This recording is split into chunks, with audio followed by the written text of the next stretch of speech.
Welcome to Read in Minutes. Here's a short summary of the book Invisible Man by Ralph Ellison. If you enjoy it, please hit the like button and don't forget to subscribe to our channel. Now let's get started. Invisible Man by Ralph Ellison is a novel that explores the struggles of a young African-American man in the 20th century United States. The story is narrated by the unnamed protagonist, who considers himself invisible because he feels ignored and misunderstood by society. The novel begins with the narrator living underground, hidden away from the world, in a basement full of light bulbs. He reflects on his life, starting from his childhood in the South. As a young boy, the narrator is a good student and a gifted speaker.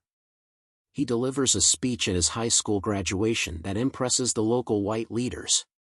They invite him to give his speech at a gathering of important white men, but before he can speak, he is forced to participate in a humiliating and brutal event called a battle royal, where he and other black boys are blindfolded and made to fight each other for the entertainment of the white men.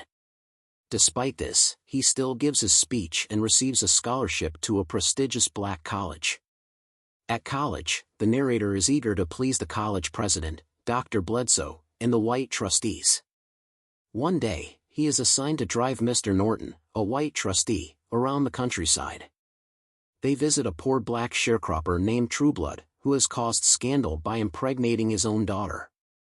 Mr. Norton is fascinated by Trueblood's story, which makes the narrator uncomfortable. Later, Mr. Norton faints, and the narrator takes him to a bar in the black part of town for help. The bar, called the Golden Day, is chaotic, filled with mentally unstable veterans from a nearby hospital. The situation gets out of control, and Dr. Bledsoe is furious with the narrator for exposing Mr. Norton to such a scene.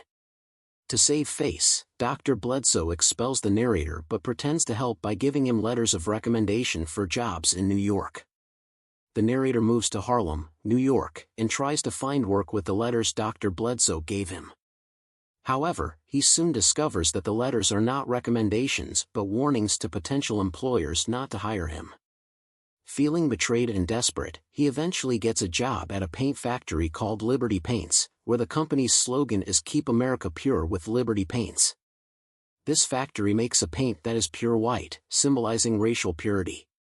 At the factory, the narrator works under a man named Lucius Brockway, who is suspicious and resentful of him. An accident occurs, and the narrator is injured in an explosion, resulting in him being hospitalized. In the hospital, the narrator undergoes a painful and dehumanizing treatment, including electric shock therapy. This experience leaves him confused and disoriented, feeling even more invisible and detached from his own identity. After recovering, the narrator becomes involved with a group called the Brotherhood, which claims to work for racial equality and social justice.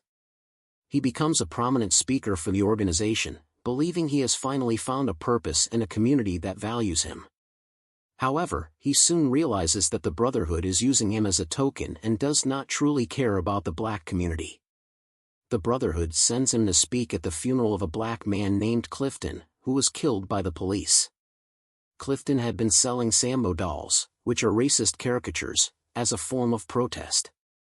The narrator's passionate speech at the funeral causes a rift within the Brotherhood, and he is demoted. Disillusioned, the narrator decides to embrace his invisibility and take action on his own terms. He disguises himself and starts to sabotage the Brotherhood's efforts. During this time, he meets Ras the Exhorter, a black nationalist leader who opposes the Brotherhood and advocates for violent resistance against white oppression. The tension in Harlem reaches a breaking point, leading to a violent riot. The narrator is caught in the chaos and is almost lynched by Ras's followers but escapes by falling into a manhole. He ends up in the underground basement where the novel began, living in isolation and reflecting on his experiences. Throughout the novel, the narrator's journey is marked by his quest for identity and understanding in a society that constantly seeks to define him based on race. He struggles with the expectations and stereotypes imposed on him by both black and white communities. His invisibility symbolizes the lack of recognition and understanding he faces as an individual. In the end, the narrator decides to remain underground, recognizing the complexity of his identity and the impossibility of being truly seen and understood by society. He realizes that he must define himself on his own terms, free from the labels and expectations of others. Invisible Man is a powerful exploration of race, identity, and individuality. Ralph Ellison's writing delves into the psychological and social challenges faced by African Americans in a racially divided society.